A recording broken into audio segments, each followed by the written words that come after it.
আসসালামু আলাইকুম। অষ্টম শ্রেণীর শিক্ষার্থীদের আজকের ক্লাসে স্বাগতম। আজকের ক্লাসে আমি তোমাদের সাথে আলোচনা করব তোমাদের বিজ্ঞান অনুসন্ধানী পাঠ বইয়ের চতুর্থ অধ্যায় অর্থাৎ কোষ বিভাজন ও তার রকমভেদ নিয়ে। তো চলো শুরু করা যাক। দেখো, কোষ হলো জীবদেহের গঠনগত একক। তো শিক্ষার্থীরা, এই গঠনগত একক মানে হচ্ছে আমাদের যে জীবদেহ আছে সেই জীবদেহ এই কোষ দিয়েই গঠিত হয়। অর্থাৎ অনেক অনেক কোষ মিলে আমাদের পুরো একটা জীবদেহ গঠিত হয়। এরপর দেখো, জীবদেহ ব্যাকটেরিয়া, অ্যামিবা, প্লাজমিডিয়াম এগুলোর মতো এককোষী হতে পারে, আবার মানুষ, বটগাছ, তিমি এগুলোর মতো বহুকোষী হতে পারে। তো জীবদেহ কি হতে পারে? ব্যাকটেরিয়া, অ্যামিবা, প্লাজমিডিয়াম এগুলোর মতো এককোষী হতে পারে। মানে ব্যাকটেরিয়া, অ্যামিবা, প্লাজমিডিয়াম এগুলো এককোষী জীব, মানে এদের দেহে শুধুমাত্র একটা কোষ আছে। আর মানুষ, বটগাছ, তিমি এগুলো হচ্ছে বহুকোষী জীব, মানে এদের এদের দেহে অসংখ্য কোষ রয়েছে, যা একের থেকে অধিক। তো একের থেকে অধিক এভাবে বলা ঠিক না, কারণ তোমরা জানো মানুষ, বটগাছ, তিমি এগুলোতে কোটি কোটি কোটি কোটি কোষ রয়েছে। এককোষী জীব ছাড়া অন্য সকল জীবদেহ অসংখ্য কোষ দিয়ে গঠিত। অর্থাৎ যারা এককোষী তাদের তো একটি কোষ দিয়ে গঠিত, আর এরা ছাড়া অন্য সকল জীবদেহ অসংখ্য কোষ দিয়ে গঠিত।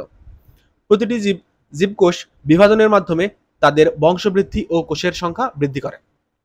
তো জীবদেহ বংশবৃদ্ধি ও কোষের সংখ্যা কিভাবে বৃদ্ধি করে? এই কোষ বিভাজনের মাধ্যমে। যে শরীরবৃত্তীয় প্রক্রিয়ায় একটি থেকে একাধিক কোষ তৈরি হয় তাকে কোষ বিভাজন বলে। শিক্ষার্থীরা, কোষ বিভাজন কাকে বলে? এটা হচ্ছে যে শরীরবৃত্তীয় প্রক্রিয়ায় একটি থেকে একাধিক কোষ তৈরি হয় তাকে কোষ বিভাজন বলে। এরপর দেখো, কোষ বিভাজন একটি স্বাভাবিক ও গুরুত্বপূর্ণ প্রক্রিয়া। কোষ বিভাজনের মাধ্যমে একটি কোষ বিভাজিত হয়ে অসংখ্য কোষ তৈরি করে ও একটি পূর্ণাঙ্গ জীবে পরিণত হয়। এটা তোমরা খুব সহজভাবে বুঝতে পারবা। যখন একটা মানুষের বাচ্চা হয় সে কিন্তু অনেক ছোট থাকে। এরপর দেখবা তার ভিতরে যে কোষ আছে এই কোষগুলো বিভাজিত হতে হতে হতে হতে যখন তার বয়স 20 হয়, তখন সে একটা পূর্ণাঙ্গ মানুষ বা অনেক বড় একটা মানুষের তৈরি হয়। কিভাবে তৈরি হয়? কারণ তার ভিতরে যে কোষ ছিল সেই কোষগুলো বিভাজিত হতে ছিল। এরপর দেখো, আদি এককোষী জীব সাধারণত যে প্রক্রিয়ায় বিভাজিত হয় তাকে অ্যামাইটোসিস বলা হয়। শিক্ষার্থীরা, অ্যামাইটোসিস কি? আদি এককোষী, অর্থাৎ যাদের দেহে শুধুমাত্র একটা কোষ আছে তাদের দেহ যেভাবে বিভাজিত হয় তাকে বলা হয় অ্যামাইটোসিস। আর দেখো, বহুকোষী জীব যে দুটি প্রক্রিয়ায় বিভাজিত হয় সেটি হচ্ছে মাইটোসিস ও মিয়োসিস।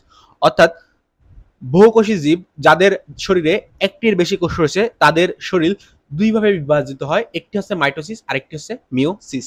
তো শিক্ষার্থীরা, এখান থেকে আমরা দুটা বিষয় শিওর যে বহুকোষী জীবের দেহে মাইটোসিস হয়, মিয়োসিস হয়, এককোষী জীবের দেহে অ্যামাইটোসিস হয়। এরপর দেখো, কোষ বিভাজনের গুরুত্ব। জীবদেহের দৈহিক বৃদ্ধি, জনন ও পরিস্ফুটনের জন্য কোষ বিভাজন প্রয়োজন। দৈহিক বৃদ্ধি মানে তোমাদের শরীরের যে বৃদ্ধি হচ্ছে, জনন মানে বংশ বৃদ্ধি, আর পরিস্ফুটন মানে শুধুমাত্র বৃদ্ধি হলেই তো হবে না, তার ভিতরে বিকাশও হইতে হবে, এটা হচ্ছে পরিস্ফুটন। এরপর দেখো, সকল প্রকার কোষ তার পূর্ববর্তী কোষ থেকে বিভাজনের মাধ্যমে সৃষ্টি হয়। মানে যে কোনো একটা কোষ কিভাবে তৈরি হয়েছে? কারণ তার আগে একটা কোষ ছিল, সেই কোষটা বিভাজিত হয়ে নতুন কোষটি তৈরি হয়েছে। জীবদেহ আঘাতপ্রাপ্ত হলে বা ক্ষতিগ্রস্ত হলে তা সারিয়ে নিতেও কোষ বিভাজন গুরুত্বপূর্ণ ভূমিকা পালন করে। এটি হচ্ছে, ধরো তোমার দেহের কোনো অংশ কেটে গেল, তাহলে তাহলে দেখবা কিছুদিন পর ওই ক্ষতস্থান ঠিক হয়ে গেছে, এবং ওইখানের যে ক্ষতস্থানটি মানে একটু ক্ষত হয়েছিল ওই ক্ষতটাও এখন আর নেই। এটা আসলে কিভাবে রিপেয়ার হলো? এটা আসলে কোষ বিভাজিত হয়ে ওই ক্ষতটা রিপেয়ার হয়েছে। আবার জনন কোষ বিভাজন জীবদের বংশবৃদ্ধির জন্য অন্যতম মাধ্যম। জনন কোষ মানে হচ্ছে যেই কোষের মাধ্যমে জীব বংশবৃদ্ধি করে। যদি জনন কোষের বিভাজন না হতো তাহলে হতো কি, কোনো পিতামাতা থেকে সন্তান তৈরি হতো না, ফলে জীবজগৎ ধ্বংস হয়ে যেত। এর মাধ্যমে নতুন বৈশিষ্ট্য সম্পন্ন অপত্য কোষ তৈরি হয়। এই অপত্য মানে হচ্ছে নতুন, আর যা জীবে অভিযোজন, অভিব্যক্তি ও বংশ পরম্পরা অব্যাহত রাখতে গুরুত্বপূর্ণ ভূমিকা পালন করে। এখন অভিযোজন মানে মানিয়ে নেওয়ার ক্ষমতা, আর অভিব্যক্তি মানে সাইকোলজিক্যাল পরিবর্তন, আর বংশ পরম্পরা মানে পিতামাতা থেকে ছেলেমেয়ে তৈরি হওয়া। তো আজকের ক্লাসটি আমি এখানেই শেষ করছি। সবাই ভালো থেকো, ধন্যবাদ সবাইকে।